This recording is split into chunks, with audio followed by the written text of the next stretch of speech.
अच्छा जी, रीड कर लो भाई। अहमद, रीड कर सकते हो please? Okay. Popcorn kernels contain water. When heated, the water turns to steam.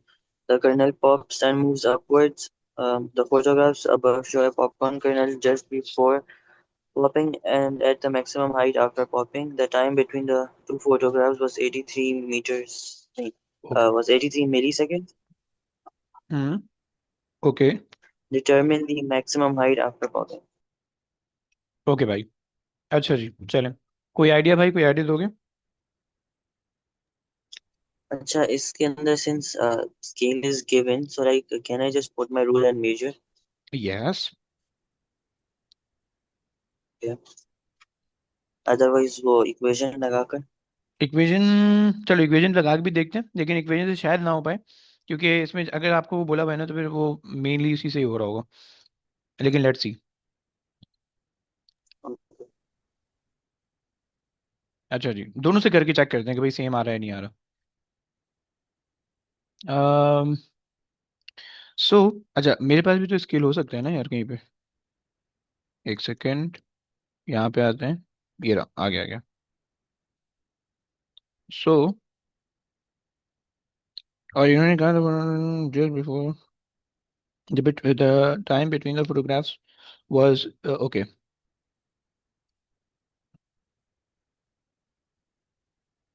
सही हो गया। सो पहले तो हम जो है अगर एक लाइन बना लें। तो ये हमारे पास लाइन आ गई। और इस लाइन को अगर हम थोड़ा सा नीचे मूव कर दें।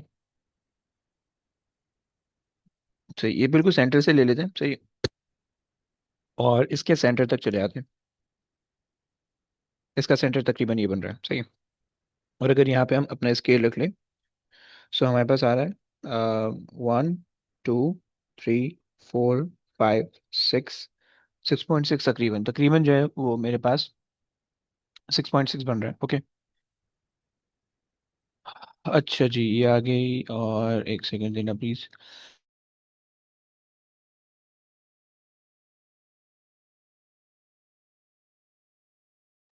अच्छा, मेरे पास।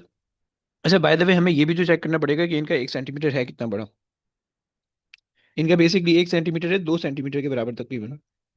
अगर मैं ये चेक करूँ तो यहाँ पे मेरा 1 सेंटीमीटर इनका आ रहा है। अप्रोक्सीमेटली 1.9 सेंटीमीटर के बराबर आ रहा है, राइट। सो इनका पेपर के अंदर 1 सेंटीमीटर एक्चुअल में बराबर है 1.9 सेंटीमीटर के। सही है। सो अब मेरा जो एक्चुअल आ रहा है, वो मेरा एक्चुअल आ रहा है 6.6 सेंटीमीटर। ओके। और इससे कॉरेस्पॉन्डिंग रियल कितना आएगा वो हम निकाल लेते हैं। सही। बच्चों, तुम लोग समझ पा रहे हो? यस, जरा हाँ ना बोलो प्लीज सारे। Yeah. I am getting 1 point. I am getting 3.47 और 3.5 भी आप कर सकते हो। ओके। अच्छा जी। यार क्या हो गया? 3.5। 3.5 सेंटीमीटर आप ले सकते हो। ओके। अच्छा, अगर तो तुम वो करो, इक्वेशन ऑफ मोशन लगाओ। सो आपको पता है कि since it is moving up, so acceleration हो जाएगी -9.81। सही है। और चूंकि उसने कहा हुआ है कि भाई मैक्सिमम हाइट है, सो मैक्सिमम हाइट पे वेलोसिटी हो जाएगी 0। फाइनल वेलोसिटी 0 आ गई। सही है। टाइम उसने दिया हुआ है 83 एक्सपोनेंट -3, राइट। सो आप क्या यूज कर सकते हो? S equals to U T plus half A T square, right. S equals to U T plus half A T square, right. U T 0 हो अच्छा, जाएगा। एक चीज। बोलिए। आपने like v is equal to zero लिखा है बट देन आप u वाली इक्वेशन इस्तेमाल कर रहे हैं. अम, अच्छा चलो, ओके। Good point. कि हम यू क्या लेंगे, तो हम वी वी वाली ले लेते हैं। S equals to v t minus half A T square, right. बिल्कुल सही है भाई, very good. So v t ये 0 आ जाएगा। सही है। So 1/2, right. And then -9.81। सही है। And then 83 exponent -3। सही है। Squared and then s, right. देख लो, इससे भी सेम आता है।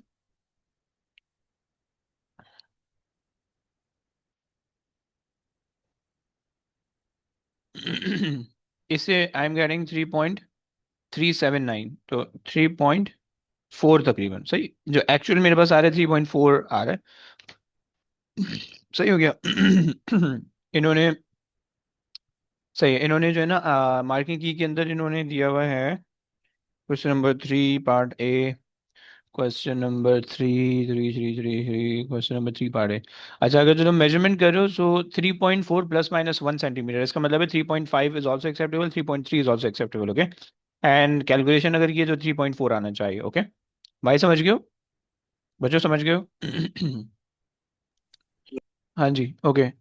आ जाओ भाई, आगे चलते हैं, आगे रीड कर ले भाई। Calculate the initial speed of the popcorn kernel. Kinematics है, बिल्कुल सिंपल सिंपल काइनेमैटिक्स लग रही है ना? या फिर काइनेमैटिक्स लगा लियो, वर्क एनर्जी पावर, चलो वर्क एनर्जी पावर हम कर रहे हैं तो वर्क एनर्जी पावर लगा लेते हैं। क्या कहते हो? हम ही कह रहे थे कि भाई हमारे पास, अच्छा बाय द वे, इन्होंने कोई हमें रेजिस्टिव फोर्स के बारे में हमें नहीं बताया हुआ है। ओके, सो हम ये कह देते हैं कि भाई हमारे पास इनिशियली जो भी काइनेटिक एनर्जी होगी, वो फाइनली सारी की सारी ग्रेविटेशनल पोटेंशियल एनर्जी के अंदर कन्वर्ट हो जाएगी। हम ये कह सकते हैं ना भाई, law of conservation of energy लगा रहे हैं, राइट? अगर तुम याद करो कल के लेक्चर में, प्रीवियस लेक्चर में, बल्कि मैं जरा एक दो चीजें याद, दो चीजें जो है ना मुझे यहाँ पे अप्लाई करना सिखाना है तुम्हें। सही है, वो दो चीजें मैं तुम्हें जरा बताना चाह रहा हूँ। तुम लोग का कहाँ ही रहा। अच्छा जी। हमने वर्क एनर्जी थ्योरम पढ़ा था और law of conservation of energy हमने पढ़ा था, राइट? हमने कहा था law of conservation of energy के in a close system the total energy remain conserve, right? या फिर दूसरी चीज कही थी, total energy at any one point should be equal to the total energy at any other point, right? और फिर उसके बाद जो है ना हमने वर्टिकल मोशन वाली एग्जांपल देख ली थी कि इनिशियल जो भी टोटल एनर्जी होगी वो काइनेटिक की फॉर्म में होगी, फाइनल जो भी टोटल एनर्जी होगी ग्रेविटेशनल पोटेंशियल की फॉर्म में होगी। और एग्जैक्ट सेम सिनेरियो यहाँ पे भी आ रहा है। ओके। तो अब जो है, अगर मैं यहाँ पे हम यहाँ पे कह सकते हैं कि भाई loss in K E is equals to gain in GPE. सही है, ये हम कह सकते हैं, सही है। So half m v squared is equals to, यहाँ पे वी बेसिकली यू है। ओके, और हमारे पास जो है gain in m g h हो जाएगा, m g h, right? H से एच कैंसिल कर दोगे, सही है। So u is equals to 2 into 9.81, सही है, इंटू 3.5 ले लेते हैं, सही है। निकाल लो भाई कितनी स्पीड आ रही। यस।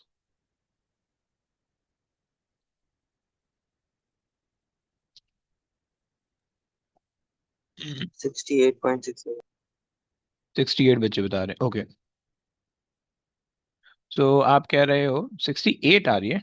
एक सेकेंड, ये 3.5 जो है वो एक्सपोनेंट -2 भी है, क्योंकि सेंटीमीटर के अंदर हमने निकाला था।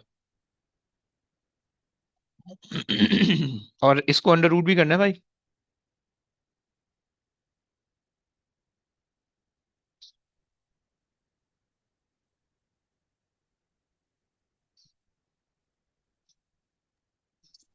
0.829. ओके, 0.829, सही है। 829 तो 0.83 कर लेते हैं, सही है, और मीटर्स पर सेकेंड, सही है। अच्छा जी, आगे चलिए, आगे रीड कर लिए प्लीज, सही यार है। The average water content in a popcorn kernel is 14% of the total mass of the kernel. A kernel is heated until it pops, steam is ejected downwards, and the pop kernel moves upwards with an initial speed of 1.5 meters per second. Calculate the speed at which the steam is ejected. Total mass of unpopped kernel 0.11 gram. Okay, is 14% of the total mass, सही, एक तो ये चीज उन्होंने हमें बता दी है, सही है। ओके, तो जो आपका वो है, स्टीम नीचे निकलता है, और वो आपके पास जो है कर्नल पॉप जो है वो ऊपर जा रहा है, ऊपर होके पॉप होके ऊपर जा रहा है, सही। Calculate the speed at which the steam is injected. क्या कर सकते हैं भाई, कोई आइडिया?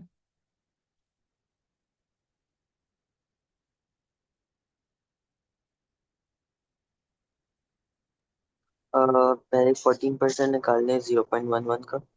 एक सेकंड, एक सेकंड, पहले 14, चलो ओके वो भी निकालेंगे, लेकिन एक बात बताओ कि ये कौन सा कॉन्सेप्ट हमारे पास आ रहा है, ये law of conservation of momentum समझ में आ रहा है? मोमेंटम कि इनिशियली जो है वो बिल्कुल जीरो उसकी वेलोसिटी थी, और देन क्या हुआ कि एकदम से वो पॉप हुआ, तो before the collision momentum after the collision के बराबर हो जाएगा, before the collision zero, after the collision जो है वो आपके पास इक्वल एंड ऑपोजिट आ जाएगा। समझ पा रहे हो? इक्वल एंड ऑपोजिट नहीं, बट ऑपोजिट आ रहा होगा, समझ रहे हो?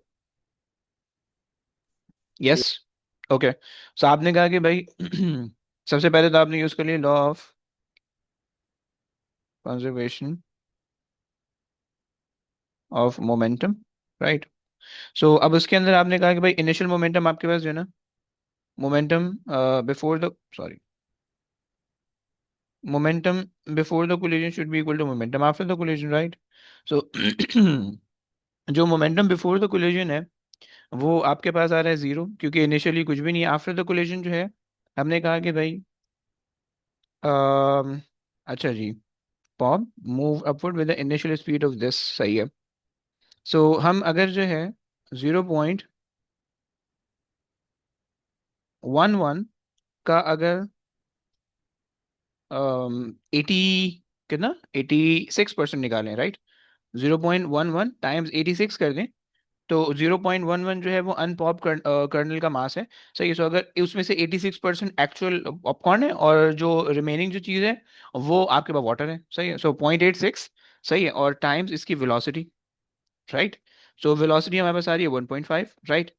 प्लस अच्छा, स्टीम निकल रहा है डाउनवर्ड, उसकी वेलोसिटी आ जाएगी 0.11, उसका मास आ जाएगा इंटू 14%, सही है, या 0.14 कर लेते हैं, राइट? और टाइम्स अगर हम कर लें मास, अच्छा वेलोसिटी हमें नहीं पता इसकी, तो वेलोसिटी निकाल लें, कितनी आती है? अच्छा सिंप्लीफाई कर लेते हैं, सही है। सो ये हो जाएगा 0.11, इसका मास आ गया, इंटू 0.86% है, सही है, टाइम्स 1.5, सही है, डिवाइडेड बाय 0.11, ओके, टाइम्स 0.14, सही, is equal to v, okay. और एक ऐसे नेगेटिव साइन आ रहा होगा, सही, 11 को इसको इससे कैंसिल कर दें आप। सो अब आप सॉल्व कर लो। कितना आ रहा है? 9.21. परफेक्ट, 9.21 नेगेटिव साइन के साथ आ रहा होगा, राइट? क्योंकि नेगेटिव साइन हमने यहाँ पे लगाया हुआ है। सो -9.2, ओके। और ये जो है, चूंकि हमें पता है कि भाई पॉप ऊपर जा रहा है और कर्नल नीचे आ रहा है, ओके, सॉरी उल्टा हो गया, कर्नल ऊपर जा रहा है, पॉप हो गया, और स्टीम नीचे आ रहा है जब वो पॉप हो रहा है, ओके। चलो आगे आ जाओ भाई। अच्छा जी, कौन करवाएगा? ईमान करवाएगी। Iman please read the question. Yes Iman. Iman नहीं है? पता नहीं कहाँ है ईमान। एक काम कर लो फिर, खदीजा करवा देगी। खदीजा रीड कर लोगी please. Moving walkways are often found in airports. One moving walkway carries passengers up an incline of 30 degrees as shown. A single passenger of mass 72 kilograms stands on the walkway. The speed of the walkway is 0.51 meter per second. Show that the rate at which the walkway does work on the passenger is 200 watts. अच्छा, ये basically कौन सी quantity निकालने का बोल रहा है? क्या work done निकालने बोल रहा है या कुछ और चीज? G. Work done. Work done का यूनिट क्या होना चाहिए? Joules. बट यहाँ पे क्या है? Watt. इसका मतलब कि वो पावर बोल रहा है। बेसिकली उसने कहा कि show that the rate at which the walkway does the work done, सही है। तो हमने कहा था कि power is basically rate of doing work, और power is basically rate of change of energy, right? Remember ना? सो बेसिकली हमें एनर्जी निकालने का बोल रहा है, समझे आप? G. So good. नहीं, ये बेसिकली हमें वर्क पावर निकालने का बोला, एनर्जी नहीं, गलत उल्टा बोल दिया। ये हमें पावर निकालने का बोला, ओके, सही हो गया। सो हमने कहा कि भाई power is equal to work done over time, okay, सही हो गया। और हमने ये चीज ड्राइव की थी, हमने ये चीज ड्राइव की थी कि पावर को अगर आप वर्क डन को एक्सपैंड करोगे, सो फोर्स टाइम डिस्प्लेसमेंट बनेगा, ओवर टाइम बन जाएगा, और फोर्स ओवर डिस्प्लेसमेंट वेलोसिटी होती है, so power is equal to f v हो जाएगा, सही है। ये आपके पास हो गया। अच्छा, जब एफ वी हो गया तो अब हमारे पास क्या फोर्स है? हमारे पास वेलोसिटी तो आ रही है, राइट? हमें निकालनी है सिर्फ फोर्स। सो अच्छा जी, single mass of the passenger आ रहा है 72 kgs। ओके, इसका मतलब है कि अगर लेट्स से, अच्छा एक ही है, work does on the passenger, okay is okay, सही है। सो वेट हमारे पास अगर हम इससे निकाल लें, सही है, सो हमारे पास वेट वेट कितना आ जाएगा, पॉइंट, अच्छा 72 इंटू 9.81, राइट, ये हमारे पास वेट आ गया, सही हो गया। अच्छा, अब चूंकि ये हमारी इस डायरेक्शन में फोर्स सही नहीं लग रही, मतलब ऑब्वियस सी बात है, वो तो ऊपर जा रहे हैं ना, तो अगर मैं इसके कंपोनेंट बना लूँ, दो कंपोनेंट बन जाएंगे, सही। एक ये बनेगा, एक सेकंड सॉरी, एक ये बन जाएगा, सही, और एक कंपोनेंट डाउन द प्लेन बन जाएगा, राइट, सही हो गया। सो ये एंगल 30 होता है, सही, ये हो जाएगा 72 इंटू 9, ये बता सकती हो कॉस वाला होगा या साइन वाला होगा? इसका दिया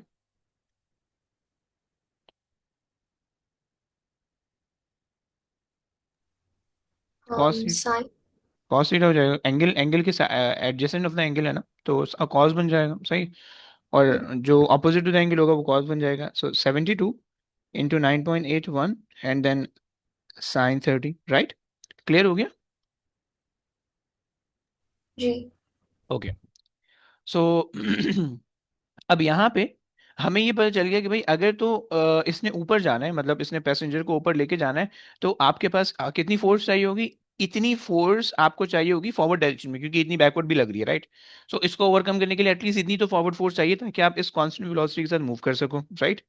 सो अब हमने, अबे यार शट, अब हमने क्या किया कि भाई हम पुट कर लेते हैं इसके अंदर फोर्सेस वगैरह, सही।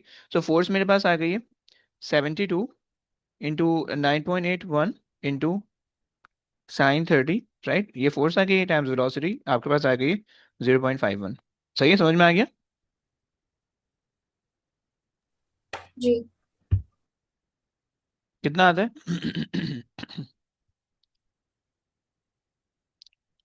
180.1116.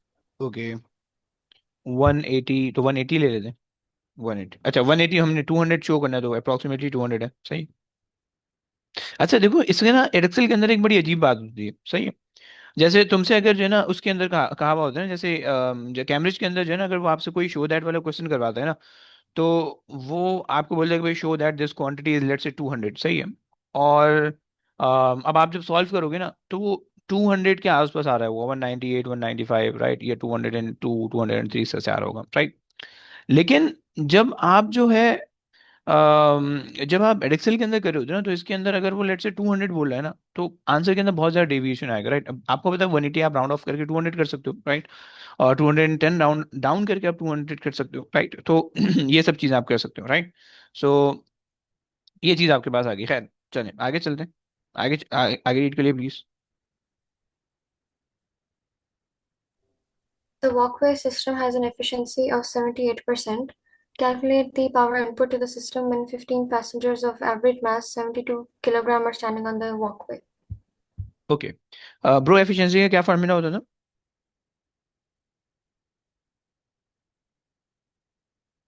याद है, भूल गई? Useful power output over total input. Very good, useful output, सही, और ओवर टोटल इनपुट, सही है। अच्छा, इन्होंने कहा कि भाई हमें क्या निकालना है, input power of the system निकालना है, सही। सो इनपुट को तो हम सब्जेक्ट बना लेते हैं, सही है। सो इनपुट को हमारे पास आ गया सब्जेक्ट,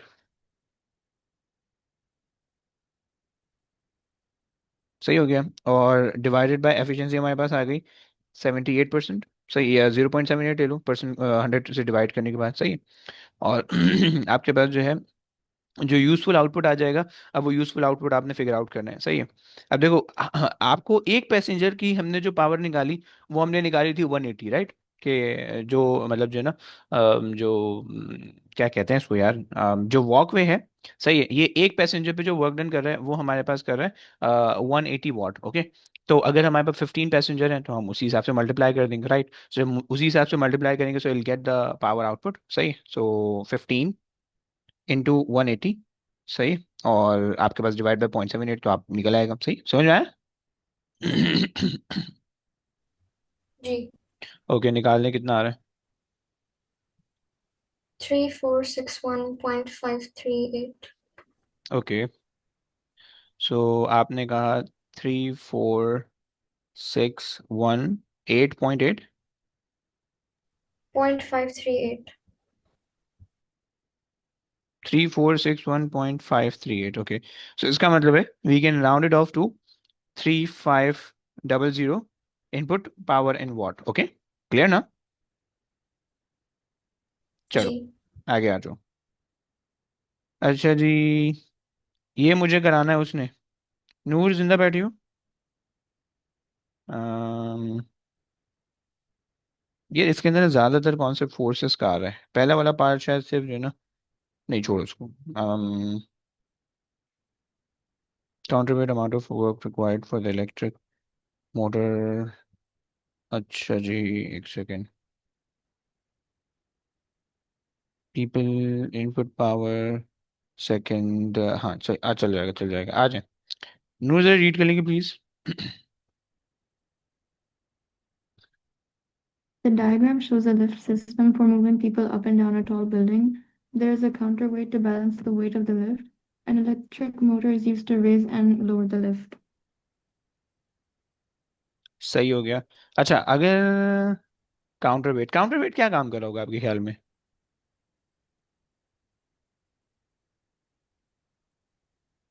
मतलब बेसिकली जैसे ही लोग खड़े होंगे, जैसे ही लोग जो है वो खड़े होंगे तो लोगों के वेट की वजह से जो है ना, अब वो लिफ्ट नीचे जाने लगेगी. सही है. और काउंटर वेट ऊपर जाने लगेगा. बट जैसे ही लिफ्ट खाली हो जाएगी देन जो काउंटर वेट होगा इट विल बिकम हैवियर. तो काउंटर वेट नीचे आने लगेगा और ये ऊपर जाने लगेगी. राइट, समवॉट इस तरह का कुछ हो रहा होगा, है ना? आ जाए आगे चलें. Explain how the counterweight affects the amount of work required for the electric motor to raise the lift. Okay, so अब बेसिकली आपने क्या किया हुआ होगा, इलेक्ट्रिक मोटर लगाई हुई है. सही है, यहाँ पे इलेक्ट्रिक मोटर लगाई हुई है और आपने काउंटर वेट भी लगाया हुआ है. सही है. सो बेसिकली आप इलेक्ट्रिक मोटर को क्या करना चाह रहे हो, आप इलेक्ट्रिक मोटर का काम थोड़ा सा हल्का करना चाह रहे हो, आसान करना चाह रहे हो. सही है. सो अगर अब लेट्स से कि भाई अगर मेरे पास जो है ये लिफ्ट नीचे आ रही होगी. सही है. सो काउंटर वेट जो है, या हम कह सकते हैं कि भाई हमारे पास जो है ना समवॉट हेल्प कर रहा होगा. And left. अच्छा जी, अगर हम अगर हमारे पास जो है ना ये ऊपर जाएगा. सही है. अगर हमारे पास ये जो काउंटर वेट है, ये काउंटर वेट ऊपर जाएगा, so this will gain energy. Right, due to energy क्यों गेन कर रहे हैं, क्योंकि जो है ना ये एनर्जी लूज कर रहा है. सही है. हम ये कह सकते हैं कि भाई काउंटर वेट ऊपर जाएगा बिकॉज लिफ्ट नीचे जा रही है because of the people's weight. Okay, और जब हमारे पास ऐसा हो रहा है तो इसका मतलब है कि काइनेटिक एनर्जी या energy is being converted from the lift right to the counter into the counter weight. Right, तो जब एनर्जी यहाँ से यहाँ पे कन्वर्ट हो रही है, सो जो आपका इलेक्ट्रिक मोटर है उसको कम वर्क डन करना पड़ेगा to move the counter weight up और डाउन. राइट, तो मतलब जो है ना उसको सिर्फ वन वे पे काम करना होगा. सही है. यानी अगर आप सोच लो ऐसा कि भाई आपके पास जो है ना आपने काउंटर वेट लगाया हुआ है. सही है. और आपने काउंटर वेट लगाया हुआ है और अब क्या हो रहा है कि जब लिफ्ट ऊपर से नीचे आ रही है तो वेट ऑफ द पीपल की वजह से लिफ्ट नीचे आ जाएगी, काउंटर वेट ऊपर चले जाएगा. सिंपल. राइट, जब ऐसा हो जाएगा, जब लिफ्ट से आप सारे सारे लोगों को खाली कर देंगे तो अब काउंटर वेट ज्यादा होगा, लिफ्ट हल्की होगी. So counter weight will ultimately comes down easily, और जो है ना जो लिफ्ट होगी, अगर खाली लिफ्ट होगी तो ऊपर चली जाएगी. राइट, तो उसकी वजह से इलेक्ट्रिक मोटर को कम वर्क डन करना पड़ेगा काउंटर वेट पे, ताकि जो है ना आपको मतलब लिफ्ट को ऊपर चढ़ाने में नीचे करने में. राइट, तो हम ये कह सकते हैं. राइट, क्लियर हुआ? कौन से समझ आया? जी. ओके, सो हम ये कह सकते हैं कि भाई counter weight will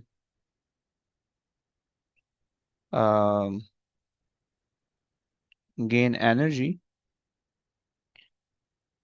from the lift. So अच्छा जी, जब वो from the lift, so the electric motor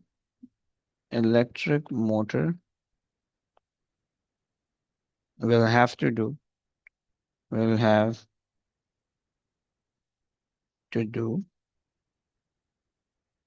lesser work. Sorry, lesser work. Okay.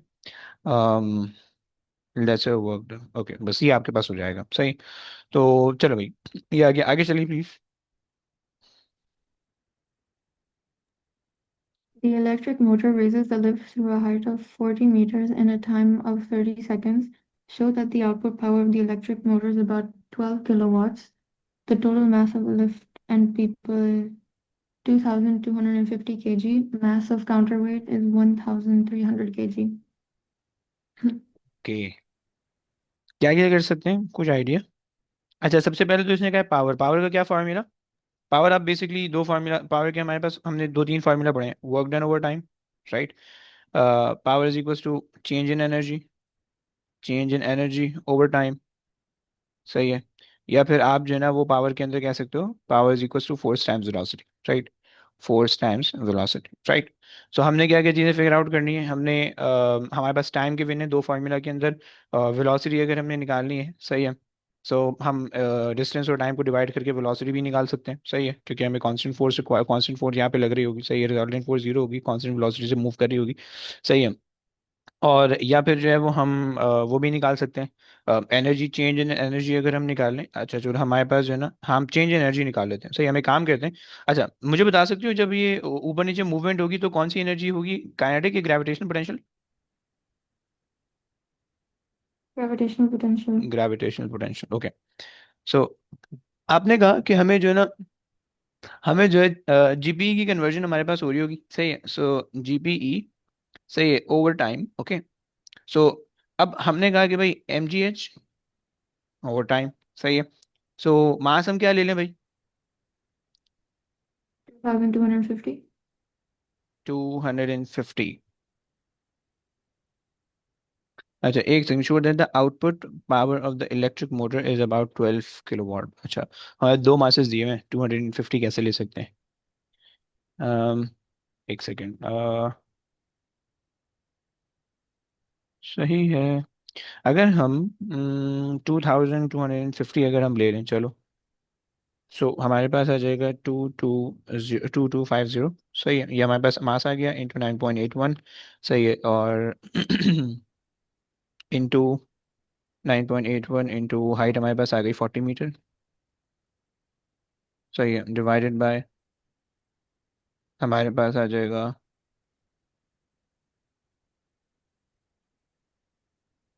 तो कौन सी थर्ड इक्वेशन भाई? पावर कैसे P निकालोगे? is equals to अच्छा, थर्ड, अच्छा ये वाली third equation, p is equal to, हाँ, उसमें भी फोर्स वोर्स अगर आप निकाल लो तो वही यूज हो जाएगी। बेसिकली हम वही यूज कर रहे हैं, क्योंकि हमारे पास ओवर टाइम जब हम कर रहे हैं 30 second, so distance upon time velocity हो गई, सही है। और फोर्स जो है वो हमारे पास मास की फॉर्म में बन जाएगी। जरा आंसर बताओ कि कितना आ रहा है इससे? 29430. 29430, ऐसा? जी. ओके। अब ये मेरे पास आ रहा है, अच्छा जी, the electric motor raises the lift through the height of this, okay, total mass of the people, okay. So अब इलेक्ट्रिक मोटर ने इसको इतना काम किया होगा, सही है। अच्छा, अब अगर हम मास का जो काउंटर वेट है उसका मास निकालें, उसका उसकी एनर्जी निकालें, सही है। क्योंकि देखो, अगर electric motor rise, sorry lift अगर राइज हो रही है, सही, rise the lift, lift rise हो रही है, सो हमें क्या करना होगा, हमें लिफ्ट जो है वो ग्रेविटेशनल पोटेंशियल ने एनर्जी गेन करी होगी और काउंटर वेट जो है वो लूज कर रहा होगा। सो हम यहाँ से काउंटर वेट की एनर्जी लूज निकाल लेते हैं, सही है। 1300, राइट, इंटू 9.81, कम ऑन, 9.81, सही है, इंटू 40, क्योंकि जितना वो ऊपर जाएगा उतना ये नीचे आएगा, क्योंकि कनेक्टेड पार्टिकल है, सही है। एंड यहाँ पे आ गया 30, ओके। अच्छा, अब जरा इसकी निकाल दो, कितनी आती है? 17004. 17004, सही है। जरा दोनों को माइनस कर दो, क्योंकि जो बेसिकली जो नेट एनर्जी होगी वो इलेक्ट्रिक मोटर को अप्लाई करनी होगी, सही हो गया। 12426. 12426, सही है। सो यानी ये तकरीबन अगर डिवाइड बाय 1000 करोगे तो 12.426 आएगा किलो वॉट के अंदर, राइट? ऐसे ही आएगा। सर समझ नहीं आ रही क्वेश्चन. मैं बताता हूँ, डोंट वरी। अभी पहले ये बताओ, आंसर आंसर आ रहा है, पहले तो ये पहले तो ये समझ लो कि आंसर आ गया, राइट? 12 किलो वॉट का आंसर आ गया। जी. अच्छा, अब देखो सिस्टम क्या हो रहा है। सिस्टम ये हो रहा है कि आपके पास जो है जो लिफ्ट जो है वो जो इलेक्ट्रिक मोटर है उसने इसको लिफ्ट करने के लिए जो है ना इलेक्ट्रिसिटी अप्लाई की, और जो है ना उसकी इलेक्ट्रिकल एनर्जी जो है वो kinetic energy, gravitational potential energy के अंदर कन्वर्ट होगी, और जो है वो लिफ्ट होके ऊपर जाएगी, लिफ्ट जो है वो ऊपर जाएगी, राइट? क्या ये बात समझ में आ रही जी। है? ओके। अच्छा, तो उसको कितनी एनर्जी, अब मोटर को इसके लिए लिफ्ट करने के लिए कितनी एनर्जी रिक्वायर्ड हुई? सही है, 29430, राइट?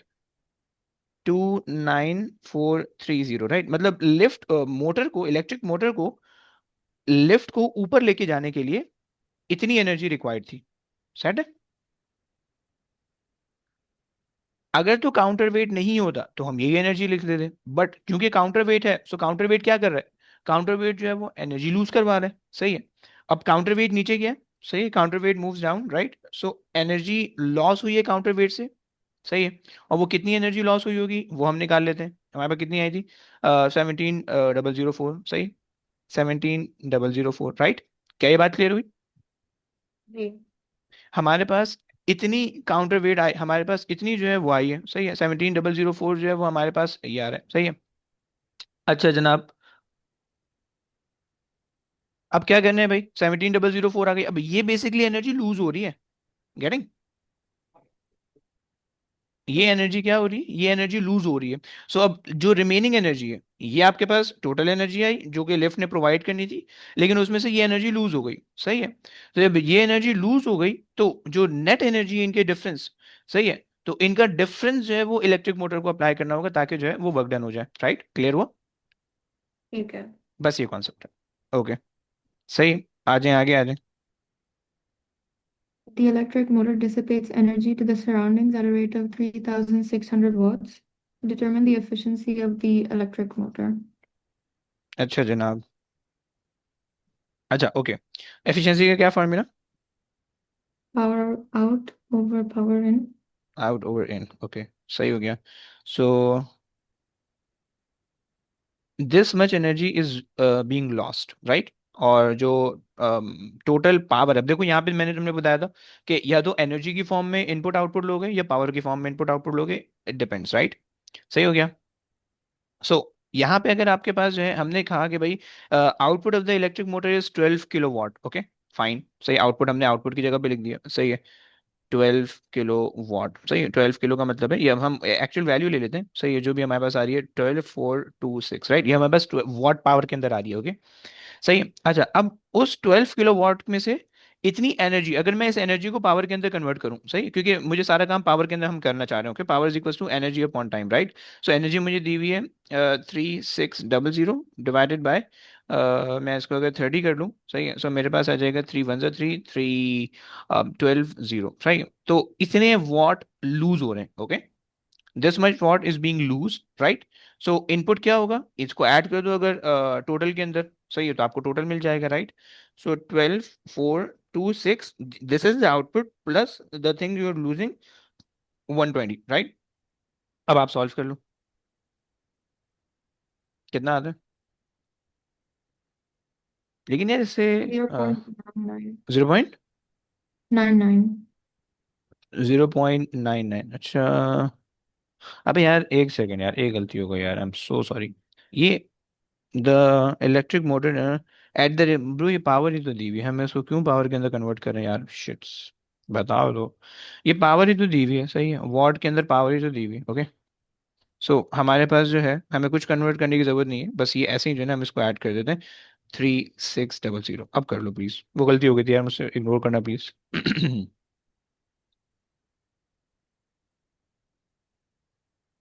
हाँ जी, 0.775. 0.775, ओके, सही है। और अगर आप 100 से मल्टीप्लाई करोगे, सही है, तो आप जो है वो 77.5 या 78 आ जाएगा, राइट? क्लियर हो गया? अच्छा जी, अब मुझे बताओ यहाँ पे क्लास एंड करें या फिर नमाज का टाइम हो रहा है तो नमाज के बाद भी क्लास कंटिन्यू करें, क्या कहते हो? Yes, anybody? क्योंकि मैं सोच रहा हूँ कि कुछ क्वेश्चन और करा लूँ, तुम लोग क्या कहते हो? fine. Fine, okay, done, okay. So अभी मैं यहाँ पे ब्रेक लेते हैं, सही है, और फिर उसके बाद जो है उसके बाद जो है नेक्स्ट टाइम जो है वो करते हैं, अभी करते हैं, सही है? बेटा ईमान आप नहीं करवाने, नेक्स्ट क्वेश्चन बता रहा हूँ, तो आ जाना वापसी, ओके, चलो। person hits a with a hammer. This causes a cylinder to move towards the bell at the top. As shown, the kinetic energy of the hammerhead as it hits the bottom is greater than the change in gravitational potential energy of the hammerhead as it moves. Why? Okay, अच्छा जी, क्या explanation देंगे आप? कोई आ रहा है ध्यान में? समझने की कोशिश करते हैं आओ। आ, अच्छा जी, सो हमें जो है this causes the cylinder to move towards the bell at the top of the shoe. Okay. The kinetic energy of the hammer head as it hits the button is greater than the change the gravitational potential. Okay. अच्छा, अब obvious सी बात है कि जब जो है जैसे ही आपने इसको हिट किया होगा, सो ये जो सिलेंडर है, ऑब्वियस सी बात है, ये किसी ना किसी के साथ कांटेक्ट में होगा, सही। तो जब कांटेक्ट में होगा तो कोई ना कोई फ्रिक्शन आ रही होगी, सही है। सो फ्रिक्शन की वजह से कुछ ना कुछ वर्क डन हो रहा होगा, कुछ ना कुछ लॉस हो रहा होगा, सही, अगेंस्ट द फ्रिक्शन। या फिर बटन पे जब आपने हिट किया होगा तो कोई ना कोई एनर्जी साउंड की फॉर्म में निकल गई होगी, राइट। सो तो ये जो है ना, आपके पास ये कुछ आप रीजन दे सकते हो, right.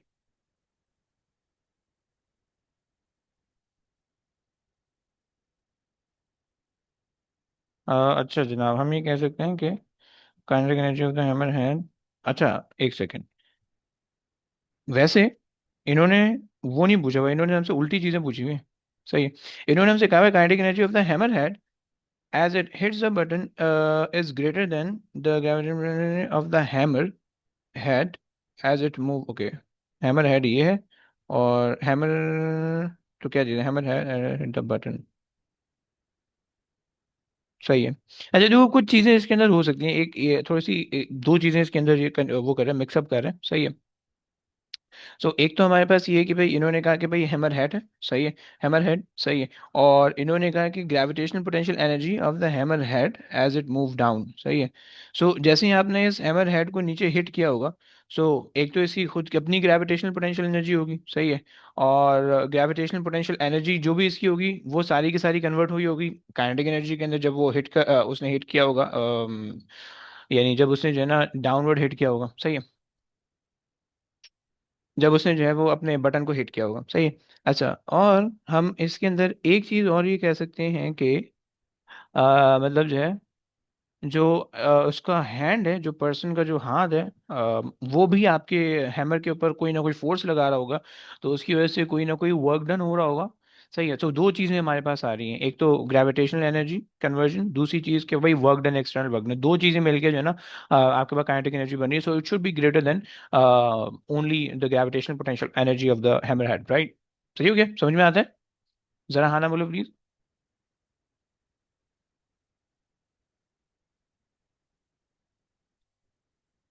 As the person is exerting the force on the hammerhead, okay, hammerhead, okay, which which brings the work done on the hammer, on the hammer, right?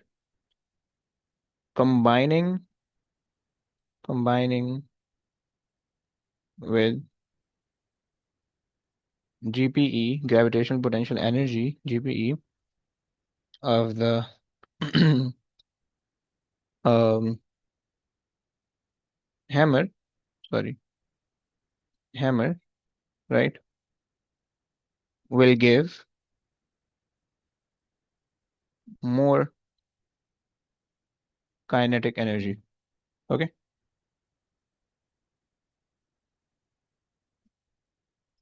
more kinetic energy. सही। बच्चों बताओ, क्या समझ में आया तुम लोग को ये बात? एक दफा दोबारा एक्सप्लेन कर सकते हैं? ओके, देखो सीन ये है कि आपके पास अगर तो दो पॉसिबिलिटी है, देखो बंदे ने जो है ना इसको पकड़ा हुआ नहीं है, मतलब मान लो एक एक केस है कि इसके अंदर ना आपके पास मैन नहीं है, सही। आपने जस्ट हैमर हेड को ऊपर से ना रिलीज कर दिया, राइट। जैसे ही आपने इसको ऊपर से रिलीज किया होगा, जैसे ही ये बटन पे लगा होगा, वैसे ही आपके पास ये जो सिलेंडर है वो ऊपर जाएगा, राइट। पहले की समझ में आया? Yes. ओके। अच्छा जी, अगर तो ये केस होता, सो सिर्फ और सिर्फ जो आपकी ग्रेविटेशनल पोटेंशियल एनर्जी ना, मतलब अगर आप यहाँ से छोड़ दो तो इतनी ग्रेविटेशनल पोटेंशियल एनर्जी वो सारी की सारी कन्वर्ट हो जाती काइनेटिक के अंदर, राइट। एक केस, सही है। दूसरा केस, अगर आप ऊपर से उसको हिट कर रहे हो, सही है, अगर आप हिट कर रहे हो, तो एक तो ऊपर से नीचे आने की वजह से ग्रेविटेशनल पोटेंशियल एनर्जी, प्लस ऊपर से नीचे आपका हाथ फोर्स लगा के उसको ला रहा है, so work done, right, bye the external force जो कि आप कर रहे हो, राइट। तो उस ये दो चीजें जो है ना कंबाइन होके आपको ज्यादा टोटल इनपुट एनर्जी दे रही है। सो जब आप उसको बटन को हिट करोगे, सो ओवरऑल जो काइनेटिक एनर्जी होगी वो भी ज्यादा हो जाएगी, समझ लो, ये कॉन्सेप्ट होगा। Yes. चलो आगे आ जाओ, आगे रीड कर लो। ईमान समझ में आ रहा है? ईमान ऊपर से जा रहा है, समझ में आ रहा है? जी पक्की बात है? जी the hammer is initially at rest at its highest point as the person moves the hammer head towards the bottom. The average resultant force on the hammerhead is 58 Newton. The hammerhead moves a distance of 1.2 meter before hitting the button. The cylinder must move 2.7 meter upwards to hit the bell. Deduce whether the cylinder hits the bell. Mass of cylinder is equal to 0.15 kg. Efficiency of energy transfer is equal to 4%. Okay, कुछ idea बन रहा है तुम लोग के दिमाग में? Yes, कोई आइडिया बन रहा है तुम लोग के दिमाग में? देखो, आप क्या कर रहे हो, अगर आप सिस्टम को सोचो, तो आपके पास जो है आप हैमर हेड से हिट कर रहे हो, सही है। जो भी हैमर हेड की टोटल एनर्जी होगी वो सारी की सारी जाएगी बटन पे, राइट। उस टोटल एनर्जी में से 4% जो है वो कन्वर्ट होगा सिलेंडर के अंदर, राइट, सिलेंडर की एनर्जी में। और सिलेंडर की कौन सी एनर्जी होगी? ग्रेविटेशनल पोटेंशियल, तो सिलेंडर ऊपर जाएगा, राइट। और मतलब बेसिकली इनिशियली काइनेटिक होगी और फिर वो ग्रेविटेशनल पोटेंशियल के अंदर जाएगी तो वो ऊपर हो जाएगा, ऊपर ऊपर मूव करेगा, सही हो गया। कॉन्सेप्ट समझ में आता है? यस बच्चों, क्या तुम लोगों को कॉन्सेप्ट समझ में आता है? सिनेरियो समझ में आया? Yes. एक दफा दोबारा से सुन लो। हमने कहा कि भाई हम जो है चूंकि हैमर हेड को ऊपर से नीचे हिट कर रहे हैं तो gravitational potential energy hammer head के अंदर आएगी, प्लस अपने हाथ से फोर्स लगा रहे हैं तो work done by the external force. ये दो चीजें जो है कंबाइन होके जब वो हिट कर रहा होगा just before hitting the button, उसके अंदर दो एनर्जी होंगी। एक तो ग्रेविटेशनल पोटेंशियल एनर्जी जो कि लूज हो रही होगी और काइनेटिक बन रही होगी हैमर हेड के अंदर, क्योंकि हैमर हेड फिर स्पीड से नीचे आ रहा होगा, राइट। और दूसरी उसकी फोर्स है, राइट। ये दो चीजें, ये दो एनर्जी, इनिशियल एनर्जी, राइट। ये जो भी ये जो जो एनर्जी यहाँ के पास, ये बेसिकली समझ लो आपका टोटल इनपुट है, राइट। इसमें से सिर्फ 4% आपका आउटपुट में जा रहा है, बाकी 96% लॉस हो रहा है, राइट। सो ये जो 4% है, ये 4% सिलेंडर की काइनेटिक के अंदर कन्वर्ट होगा। और फिर जैसे सिलेंडर ऊपर असेंड करेगा तो वैसे वैसे जो है वो काइनेटिक से कन्वर्ट होकर ग्रेविटेशनल पोटेंशियल के अंदर जाएगा, राइट। सही हो गया। सो पहले हम कर लेते हैं, फॉर हैमर हेड काम कर लेते हैं, राइट। क्या हो गया? फॉर हैमर हेड, ओके, सही है। सो इन्होंने हमें बताया कि भाई the hammer head is initially rest, right. तो इनिशियली जो है वो उसके पास ग्रेविटेशनल पोटेंशियल एनर्जी होगी क्योंकि आपने उसको एट इट्स हाईएस्ट पॉइंट रखा हुआ है, right. The person moves the hammer head toward the bottom, the average resultant force act on the hammer head is 58 newton, right. The hammer head moves the distance of 1.2 metre before hitting the button, okay. चलो हम यहाँ से work done by the external force निकाल सकते हैं, राइट। So हमारे पास आ गया work done by the external force. और हमें कुछ दिया हुआ है? नहीं दिया हुआ, ओके। सो हमारे पास जो है ना 58, सही है, इंटू 1.2, सही है। ये हमने देख लिया, इतना नीचे आ रहा है, राइट। सो इससे आपके पास आ जाएगा वर्क डन, सही है। जो एक्सटर्नल फोर्स से आप वर्क डन करो कितना आता है भाई? um,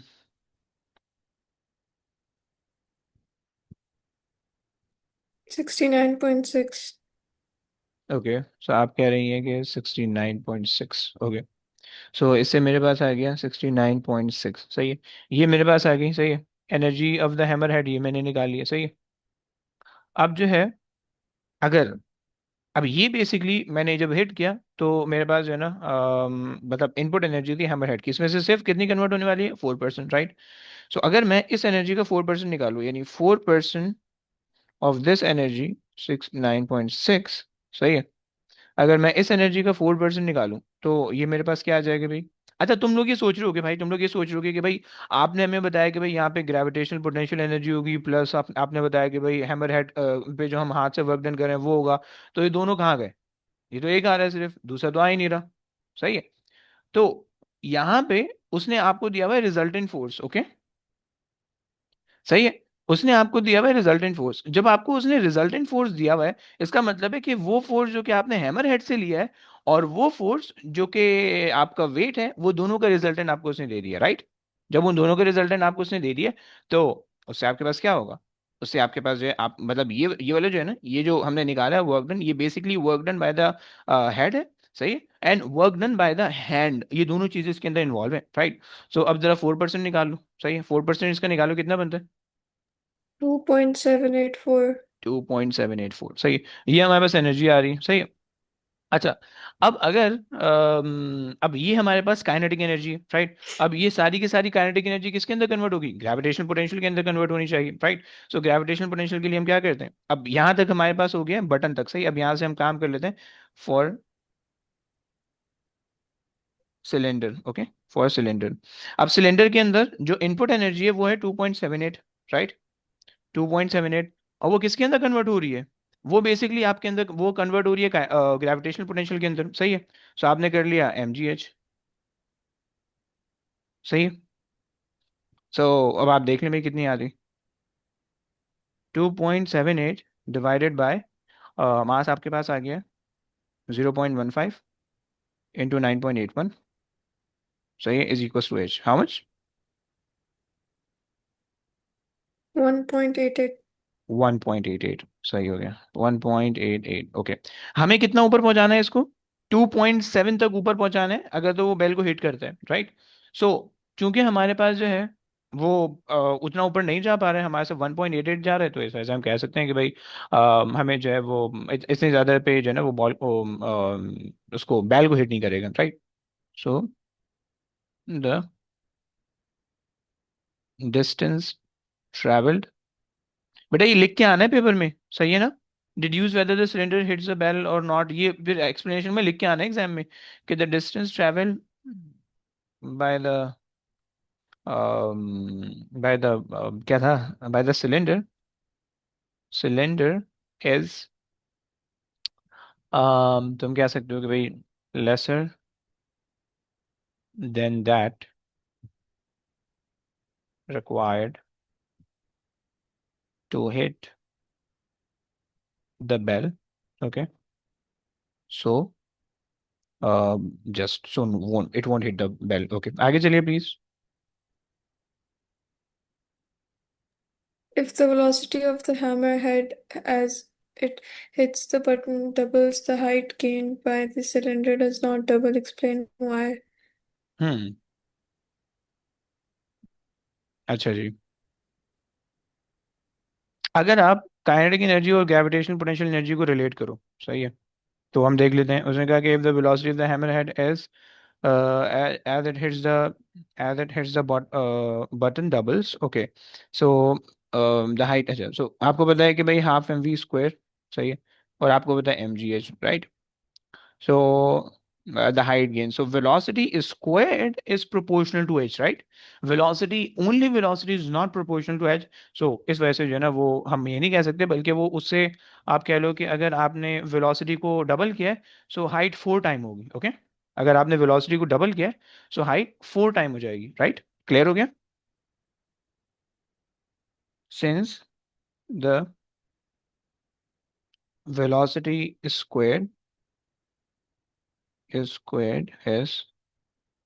proportional to h, so doubling the velocity will uh, increase the height 4 times, okay, 4 times. Is that clear? हाँ जी बच्चों, चलो बस। अब यहाँ तक मैंने 4 क्वेश्चन इसके अंदर करवाए, लेकिन मैंने कोशिश की है कि भाई मैं पूरा समझा के करा पाऊँ। सही है। अब इसकी जो रिमेनिंग, अब ये पूरी वर्कशीट आपसे कंप्लीट होनी चाहिए। ओके, फोर्स वाली पूरी वर्कशीट जो है वो आपसे कंप्लीट होनी चाहिए। सही है।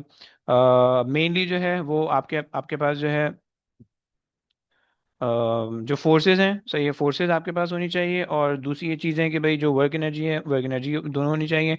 प्लस आपके पास जो है